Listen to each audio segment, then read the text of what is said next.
உங்களுடைய இந்த பொன்னான நேரத்துக்காக நன்றி. நம்ம இன்னைக்கு பார்க்க போகிறது ஒரு சூப்பரான லொக்கேஷனில் ஒரு ட்ரெடிஷ்னல் வேல செய்யக்கூடிய ஒரு சிக்கன் ரெசிபி தான் பார்க்க போகிறோம். இது பார்த்திங்கன்னா ஆந்திரா சிக்கன் தமிழ்நாடு ஸ்டைலில் நம்ம நாட்டுக்கோழியில் எப்படி பண்ணுறோம் அப்படிங்கிறத பார்க்கலாம்.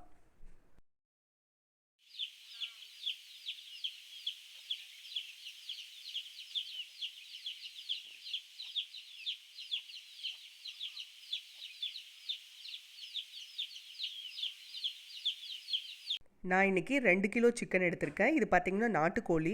இது கூட 1.5 ஸ்பூன் மஞ்சத்தூள் சேர்த்துக்கலாம். அடுத்து நம்ம காரத்துக்கு தகுந்த மாதிரி மிளகாத்தூள் சேர்த்துக்கலாம். நான் வந்து 2 ஸ்பூன் சேர்த்துருக்கேன். இது நல்ல காரமாக இருக்கும். அடுத்து இந்த சிக்கனுக்கு தேவையான அளவு உப்பை சேர்த்துடலாம். சேர்த்துட்டு இது எல்லாத்தையும் நல்லா கலந்து விட்டுறலாம். கலந்துட்டு நம்ம இதை ஓரமாக வச்சிடலாம். அடுத்து இதுக்கு ஒரு மசாலா ரெடி பண்ணிக்கலாம். அதுக்கு மல்லி 5 ஸ்பூன், சீரகம் 1 ஸ்பூன், சோம்பு 1 ஸ்பூன், ஏலக்காய் 4, கிராம்பு 4, பட்டை சின்ன துண்டு 2, 1 ஸ்பூன் மிளகு. நம்ம வரமிளகா வந்து நம்ம காரத்துக்கு தகுந்த மாதிரி சேர்த்துக்கலாம். ஆல்ரெடி மிளகாத்தூள் சேர்த்துருக்கோம், அதுக்கு தகுந்த மாதிரி சேர்த்துக்கலாம்.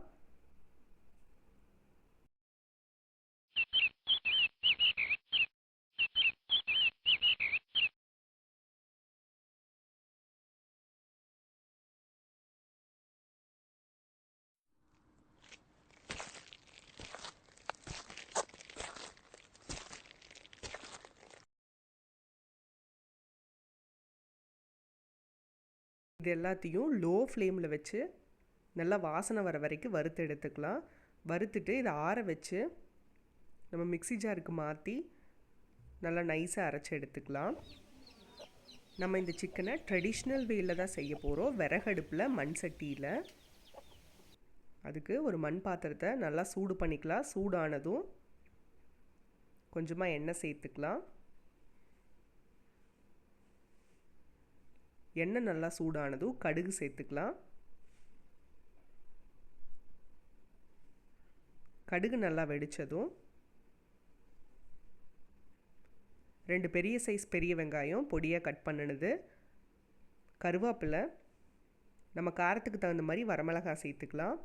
ஆல்ரெடி மசாலாவில் நம்ம வரமிளகாய் சேர்த்துருக்கோம். சிக்கன்லேயும் நம்ம வந்து மிளகாத்தூள் சேர்த்துருக்கோம். ஸோ பார்த்துட்டு சேர்த்துக்கோங்க.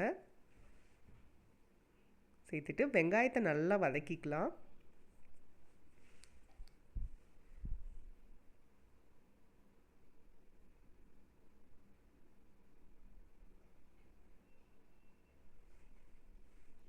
வெங்காயம் நல்லா வதங்கினதும் நம்ம ஆல்ரெடி கலந்து வச்சுருக்கிற இந்த சிக்கனை நம்ம உள்ளே சேர்த்துக்கலாம். இது பார்த்திங்கன்னா நம்ம நார்மலான பாத்திரத்தில் செய்கிறத விட மண் பாத்திரத்தில் செய்யும்போது டேஸ்ட் இன்னும் நல்லாயிருக்கும்.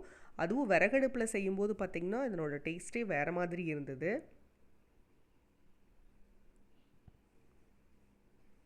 இதை நல்லா கலந்து விட்டுக்கலாம்.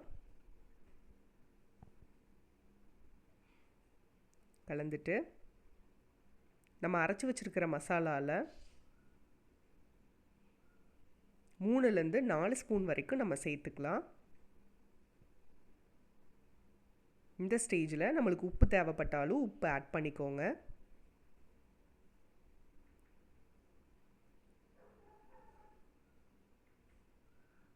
சேர்த்துட்டு நல்லா கலந்து விட்டுறலாம். ஒரு 5 நிமிஷம் போல் இதை அப்படியே வேக வைக்கலாம்.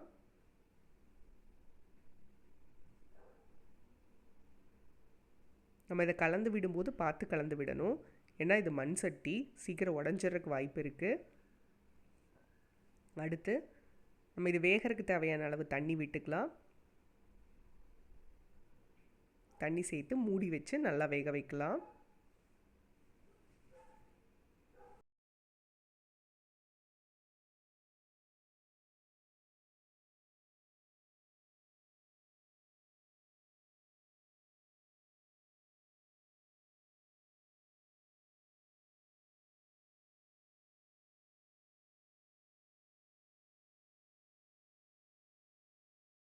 அப்பப்போ ஓப்பன் பண்ணி கலந்து விட்டுக்கலாம். சிக்கன் வெந்ததும் நம்ம வெளியே எடுத்து சர்வ் பண்ணிடலாம். இப்போ பார்த்திங்கன்னா நம்மளோட சூப்பரான ஆந்திரா சிக்கன் நம்மளோட தமிழ்நாடு ஸ்டைலில் சூப்பராக ரெடி ஆயிடுச்சு.